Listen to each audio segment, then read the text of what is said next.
그 논술형 평가에서 피드백을 어떻게 하면 효과적으로 할 수 있는지 구체적인 수업 맥락에서 9가지의 전략에 대해서 말씀드리겠습니다. 저는 사회과 교사 정은식이라고 합니다.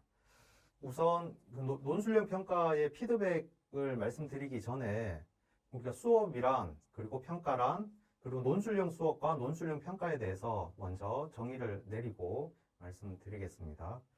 수업이 뭐라고 생각하십니까?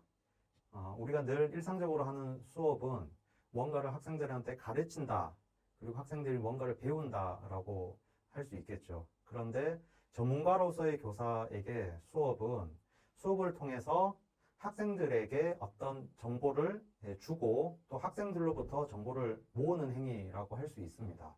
그럼 어떤 정보를 모으냐면은 학생이 배워야 하는 그리고 선생님이 가르치고자 하는 어떤 학습 목표에 현재 어느 정도의 수준에 있는지, 학생이 어떤 잠재력을 갖고 있는지에 대한 정보를 모으는 행위를 이제 수업이라고 할 수 있고요.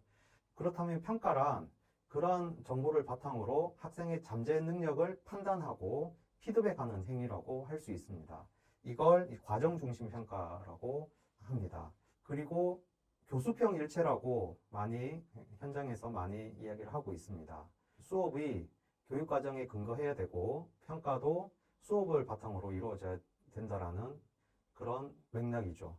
그래서 교수평 일체라는 말은 달리 말하면 평가가 수업이고 수업이 학생들 입장에서는 경험이면서 그 자체가 학습이다라는 말씀입니다. 그러면 논술형 평가도 교수평 일체의 관점에서 보자면 논술형 평가는 논술형 수업을 해야 적절할 것이고 학생들에게도 논술형 경험을 하고요. 학생의 학습 활동 모두가 논술형으로 이루어질 때 평가도 논술형으로 되어야 된다라는 말씀입니다.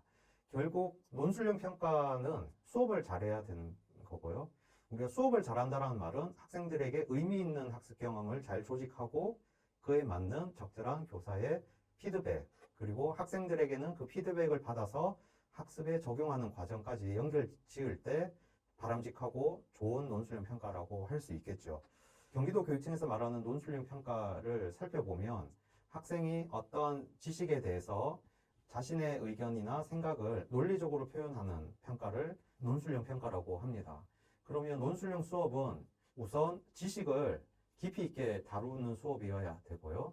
그리고 학생들이 자신의 의견을 논리적으로 표현할 수 있는, 그리고 표현하고 소통하며 성장할 수 있는 경험을 제공해주는 수업이면서 학생이나 동료나 선생님으로부터 피드백을 받아서 계속 성장하는 수업이라고 정의할 수가 있겠습니다. 논술형 수업이 잘 될 때 우리가 논술형 평가는 지식을 평가하는 것이고요. 학생의 생각을 관찰하고 평가하는 것이고요. 논리적으로 생각하고 사고하고 표현할 수 있는 방법을 평가하는 거고요. 학생의 사고 능력을 평가하는 것을 우리가 논술형 평가라고 정의할 수가 있습니다. 이렇게 논술형 평가를 하는 목적이 궁극적으로는 학생의 잠재 능력을 선생님이 추론해서 이 학생의 능력치의 최대치를 올려주고자 하는 목적으로 진행되는 것이 바람직합니다. 따라서 논술형 평가도 결국 평가를 통해서 선생님에게 정보를 얻는데 학생의 잠재력에 대한 정보를 부단히 얻고자 하는 노력이 전제되어야 잘 이루어질 수가 있다고 생각할 수 있습니다. 배움 중심 수업과 성장 중심 평가가 경기도 교육청의 수업과 평가의 기본 골격입니다.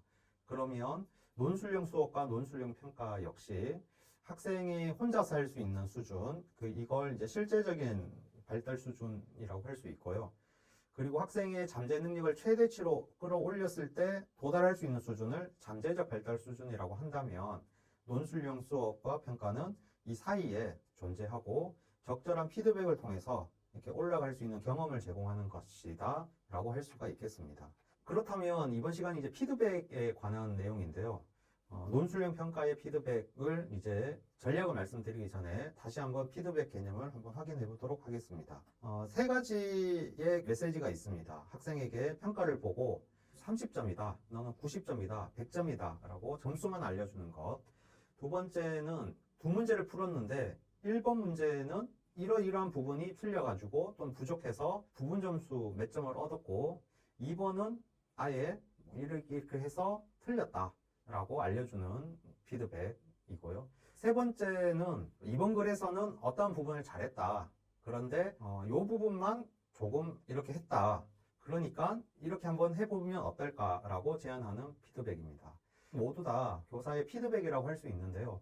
학생 입장에서 어떤 피드백을 받아야 자신의 학습 능력이 올라가고 잠재 능력을 키우기 위해서 노력을 할까요? 그렇죠. 세 번째 정도의 메시지가 들어가는 피드백이 좀 더 교육적이고 효과적이라고 할 수 있습니다. 두 번째 피드백도 어떤 정보를 주는 거죠. 왜 내가 틀렸는지, 무엇을 못했는지에 대한 정보를 받지만, 세 번째와 질적으로 다른 부분은, 세 번째는 어떤 부분을 잘했다라는, 어떤 부분을 했다라는 피드백이지만, 두 번째 피드백은 못했다라는 피드백이라서 좀 더 학생에게 학업의 효능감을 높여주는 방식은 세 번째 방식이라고 할 수 있습니다. 이렇게 피드백은 선생님이 안 하시는 게 아니라 다 우리는 일상적으로 하고 있는데 어떤 피드백을 제공하는 것이 학생의 학습에 도움이 될까를 고민해야 된다라는 말씀을 드리고요. 그렇다면 피드백을 객관적으로 우리가 정의를 내릴 때 다음과 같이 말씀드릴 수 있습니다. 피드백은 교사와 학생에게 정보를 제공하는 건데요. 이 정보를 통해서 선생님도 학생도 모두 성장과 변화를 가져오는 정보를 제공하는 것이다 라고 정의할 수가 있습니다. 즉, 선생님은 수업을 통해서 학생이 어느 정도의 수준에 있는지 증거를 모읍니다. 그리고 학습 목표에 현재 학생의 수준이 어느 상태인지에 대한 정보를 얻어서 갭을 극복할 수 있는 방법을 또는 극복할 수 있는 전략을 알려주는 방식이 우리가 성장을 중심으로 하는 피드백이라고 할 수 있겠습니다. 그렇다면 지금 나와 있는 예시처럼 이런 피드백을 한번 우리 생각해 볼 수가 있습니다. 학생이 어떤 글을 썼고요. 이 글에 대해서 선생님이 봤을 때 목표에 비해서 부족한 게 너무 많습니다. 그래서 하나하나 일일이 다 고쳐준다고 생각해 보도록 하겠습니다. 선생님은 이 피드백을 하기 위해서 엄청난 노력을 했겠죠. 학생을 사랑하는 마음이 같은 동료 교사 입장에서는 확 들어옵니다. 그런데 이 피드백을 받는 학생 입장에서는 어떨까요? 선생님이 주신 정보를 바탕으로 더 잘하는 데 도움이 되면 좋겠지만 제가 학생이라면 나는 못하구나. 그리고 해도 안 되구나. 이걸 어떻게 하지? 라는 좌절감을 느낄 수도 있을 것 같습니다. 그래서 우리 교사가 하는 피드백의 핵심은 두 가지가 있는데요. 하나는 우리 피드백은 제공하는 것, 즉 주는 것이 아니라 학생이 수용하는 것, 받는 것이라는 게 가장 중요한 포인트입니다. 이건 논술형 평가뿐만 아니라 일상적인 다른 수업과 평가 모두에 해당한다고 할 수 있겠죠. 그리고 두 번째 포인트는 학생은 선생님이 말하는 메시지를 잘 받았다고 하더라도 다음번 학습에 활용할 수 있도록 교사가 피드백을 해야 된다라는 겁니다.